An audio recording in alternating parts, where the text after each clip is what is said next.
دوای چەند ساڵێک پەیوەندی دەستەخوشکی 2000 لە نێوان شاری رانیە و شاری دولوث ڕێکەوتننامەی دەستەخوشکی لە نێوان قایمقامی قەزای رانیە و حاکمی شاری دولوث واژۆکرا و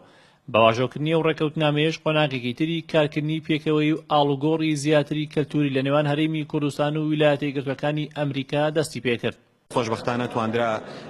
ئەم شەو دوای ئەو هەموو پەیوەندی دوور و درێژە بە شێوەیەکی فەرمی لەلایەن حاکمی دولوسەوە پەیوەندیەکە بناسێنرەوە ئێمەش وەکو قایمقامەتی قەزای رانیە و پێشتریش بە ئاگاداری فەرمانگەی پەیوەندیەکانی دەرەوەی هەرێمی کوردستان کار لەسەر بە فەرمی ناساندنی ئەو پرۆسەیە بکرێ. ئومێد دەکەین کە دەستەخوشکی لە نێوانی شاری رانیە و دولوس بەرهەمی باشی هەبێ هەم بۆ شاری رانی دەواازەی ڕاپەڕین هەم بۆ هەرێمی کوردستان بە شێوەیەکی گشتی و بتوانرێ و پەیوەندیانە گەشەی زیاتریان پێ بدرێ لە نێوانی ویلایەت و پارێزگاکان بێ بتوانێت لە بواری کلتوری ڕۆشنبیری پەروەردەی کاریگەری خۆی هەبێت. ئەمڕۆ لە مەراسیمێکدا دەوڵەتی ئەمریکا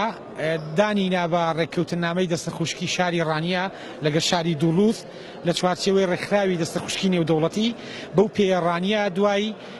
وڵاتی سوید و کەنەدا و رووسیا و یابان بە نوێنەراتی هەرێمی کوردستان دەبێتە پێنجەمین وڵات لە تۆڕی فراوانی ئاڵوگۆڕی کلتوری ڕێکخراوی دەستەخوشکی نێودەوڵەتی. ئەم پرۆگرامە ئێمە چەند ساڵێکە کاری تێدا دەکەین. خۆشبەختانە ئەمڕۆ بەرهەمەکەی ڕەنگی دایەوە و ئومێد دەکەین لە ئایندەیەکی نزیکدا ناوەڕۆکی ئەم پەیوەندیە کە بەشێکی زۆری پەیوەندی بە ئاڵوگۆڕی ئابووری هونەری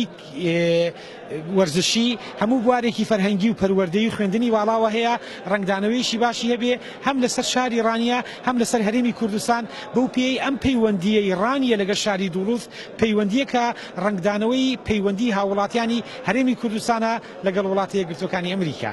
تاوەکو ئێستا چەندین جار وەفدی ئەمریکا سەردانی شاری رانیان کردووە و چەند جارێکیش وەفدی شاری رانیە سەردانی ویلایەتە یەکگرتووەکانی ئەمریکایان کردووە و چەندین چالاکی و ئاڵوگۆڕی کەلتوریان ئەنجام داوە. فراوانبوونی پەیوەندی نێوان رانیە و دولوث لای هاوڵاتیانی شاری رانیە جێگای خۆشحاڵیە چونکە هەمووان ئەو ڕێکەوتننامەیە بە سەرەتایەکی زۆر باشی کاری هاوبەش دەزانن.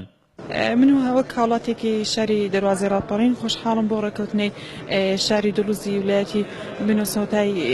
ئەمریکا و شاری رانی دەواازەی ڕاپەڕین هیوایەکی گەشتم پێێتی هیوادارم ئینشەڵا لە ئایندەدا بتوانێت بەسەر جەم توێژەکان ئارە شتێکی تازە نوێگەر بێتە ئاراوە بۆی خزمەت بە هەردوو شاری دولوث و شاری رانیە بکات. ڕێکخراوی دەستەخوشکی نێودەوڵەتی لە ساڵی 1956 لەلایەن سەرۆکی ئەو کاتی ئەمریکاوە دامەزراوە و ئامانجی سەرەکی ئەم ڕێکخراوە پەیوەندی و ئاڵوگۆڕی کەلتوریە لە نێوان ویلایەتە یەکگرتووەکانی ئەمریکا و نەتەوەکانی تری دنیا. سەنتەری رایەڵ بۆ ئاڵوگۆڕی کەلتوریش وەک تاکە سەنتەر لەسەر ئاستی هەرێم پەیوەندی ڕاستەوخۆی لەگەڵ ئەو ڕێکخراوە نێودەوڵەتی هەیە و سەرنجامی چەندین دانیشتن و ئاڵوگۆڕیش ڕێکەوتنامەیەکی ڕەسمی لە نێوان شاری رانیە و شاری دولوث لە ویلایەتی مینەسۆتای ئەمریکا واژۆکرا. بە ئیمزاکردنی ڕێکەوتنامەی دەستەخوشکی لە نێوان شاری رانیە و شاری دولوث لە ویلایەتی مینەسۆتا لە ویلایەتە یەکگرتووەکانی ئەمریکا چاوەڕێەوە دەکرێت کە قۆناغێکی تری هەمانگی و ئاڵوگۆڕی کلتوری لە نێوان شاری رانیە و شاری دولوث و بە شێوەیەکی گشتیش لە نێوان هەرێمی کوردستان و ویلایەتە یەکگرتووەکانی ئەمریکا دەست پێ بکات. ونە ڕەسوڵ گەلی کوردستان رانیە.